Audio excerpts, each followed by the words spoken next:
એસીની ઠંડી હવા ગરમીમાં આપણા મનને ખૂબ મજા તો આપે છે, પણ સાથે સાથે શરીરને સજા પણ આપતું જાય છે.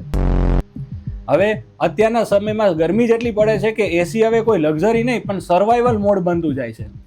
એસીની ઠંડી હવામાં 8 કલાક પૂરતા પ્રમાણમાં ઊંઘ લેવા છતાં પણ આપણા મનને ફ્રેશનેસ નથી મળતી અને સવારે ઉઠીએ ને ત્યારે આપણા સાંધા જકડાયેલા ફીલ થાય છે, જેના કારણે આગળ જતાં આપણને સાંધાના દુખાવા વધારે વહેલા લાવી અને ગળપણ પણ વહેલું લાવે છે. આના માટે થઈને હવે આપણે એસીને જેટલું શક્ય બને ને એટલું ઓછું વાપરીએ એ વધારે સારું છે. જો ઘરમાં ફળિયું કે અગાસી હોય તો તેમાં લીધેલી 5 કલાકની ઊંઘ પણ છે ને એસીમાં લીધેલી 10 કલાકની ઊંઘ કરતાં પણ વધારે ફ્રેશનેસ આપે છે. પણ જો ન છૂટકે આપણે એસીમાં સૂવાનું જો થતું હોય ને તો આ 2 વસ્તુ ખાસ રાત્રે સૂતા પહેલાં કરવી.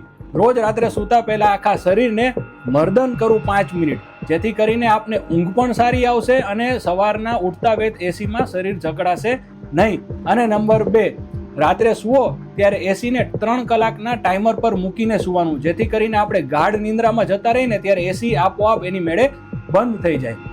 આ 2 વસ્તુ જો આપ કરશો ને તો આપને સવારે ઉઠતા ફ્રેશનેસ પણ સારી લાગશે અને આપનું શરીર પણ જકડાશે નહીં.